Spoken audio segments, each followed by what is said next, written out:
time to check in on the bond market with Jim Stening from FIG Securities. Jim, thank you very much for coming in. First question, we saw, of course, overnight US Treasury saying it would end its buyback program next month. What are the implications of that? It was fairly sort of well expected, I suppose. Yeah, that's right. They announced a $3 billion buyback program earlier in the year, around March, which is the peak of the crisis, I suppose. Yeah, and that's they're looking to end that, I think, by October. So I suppose they'll sit back and wait and see what's required subsequent to that. But yeah, no real surprises. There's a bit of a bid tone in government debt at the moment, but generally speaking, yields are moving a bit higher. Yeah, well, there was a bit of chatter around in terms of whether it should have come earlier or anything. I mean, was there really anything they could do about it? Would you like to have, I mean, did the market really just sort of need that fallback, I suppose? Well, I suppose when they announced that program, the market reacted extremely favourably. You know, yields dropped dramatically, but subsequently they've started to move back up. So, you know, really, they're sort of, I suppose, the impact that it's had was immediate, and then it's diminished over time. So I'm not certain of the effectiveness of that, and you know, potentially there could be problems managing that program going forward. I just wanted to ask you before I sort of talk big picture. Of course, we had the Fed leaving rates on hold overnight. What did you make of what was in the commentary?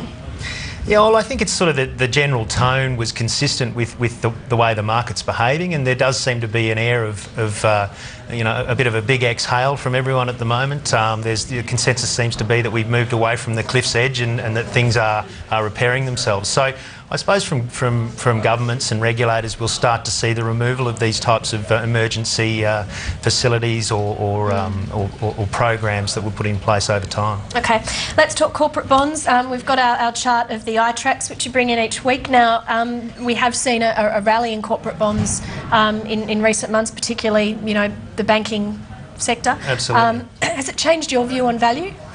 Yeah, look, it has. I mean, as a house, you know, we're very positive on credit. Back in December, we changed our view to go long credit, albeit selectively. Obviously, credit rates didn't peak until early March, but as you can see from the chart, we've enjoyed a very strong rally. We're now at levels that are still very much higher than where we were prior to the crisis. But given the deleverage in the system, we think that that's appropriate. So we're taking a more neutral stance on credit. Okay, so short term, where to from here? Further pullback, or? Well, yeah. I mean, we think that that the current levels are going to consolidate. Given this, if you like, the outliers, we'll see those move in towards the average, I think, generally speaking, and perhaps move out marginally over the next 3 to 6 months.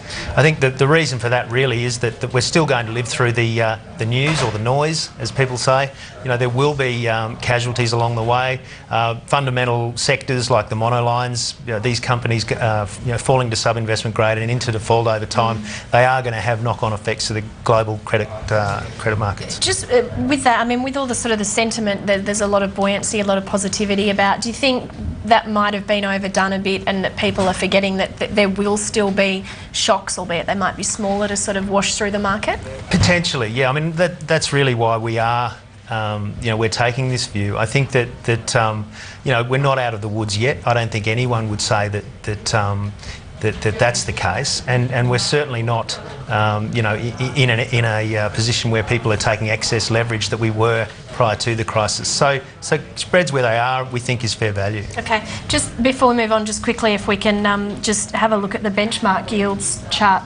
Was there anything outstanding that you wanted to point to? Not really. I mean, we are seeing these shorter term rates edge up. You know, we've heard these noises from the Reserve Bank about interest rates being increased over time.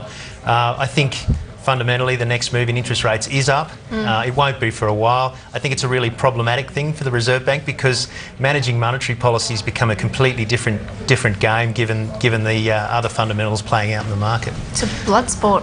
It is. It's a difficult, very difficult thing. Now, let's talk about index-linked bonds. I know you've spoken here before. Australian Office of Financial Management announcing it will issue index-linked bonds. What does that mean for investors? What do they offer? What they offer is a hedge against inflation. When you lock in long-term yields or long-term returns and inflation increases, obviously your real rate of return is diminished. So if you're trying to live off those savings, then obviously you're in a bit of trouble when the price of goods and services increases over and above your income stream. So these things really they're a very long-term tool to provide a hedge on inflation. So superannuation funds or self-managed super funds can take advantage of these assets now that they're available. And it's a good thing that new assets are becoming available. The current excuse me, issues in the marketplace were issued a long time ago. So the capital value of those bonds has increased substantially. So therefore there is a risk to deflation with those assets, whereas new assets basically zero out that risk. Okay, I want to talk a bit more about the banks. CBA yesterday, with its results, announced it'll raise $700 million through a new hybrid. Why do you think that the bank's gone down that route?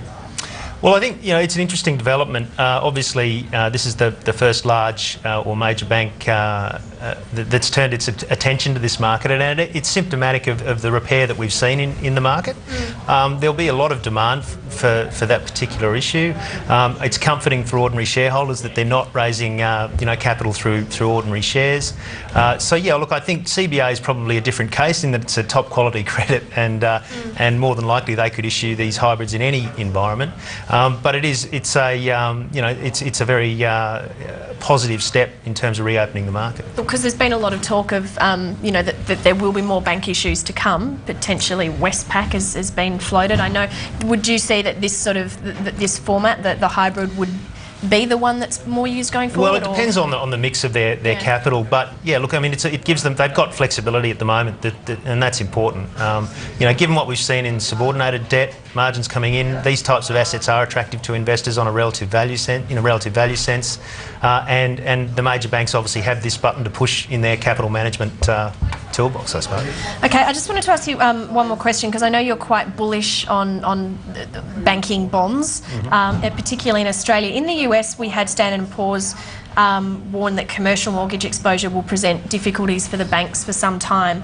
Does it have any bearing, that sort of commentary, on the local banks, or do you just see them as two, completely separate? No, I think fundamentally that sector is the problem sector for banks in Australia. That has to play out. The only saving grace, I suppose, is that we haven't experienced the depths of the plummeting prices that they're experiencing in the US. All right, Jim Stening, once again, thank you very much for coming in. Thank you. Thanks a lot.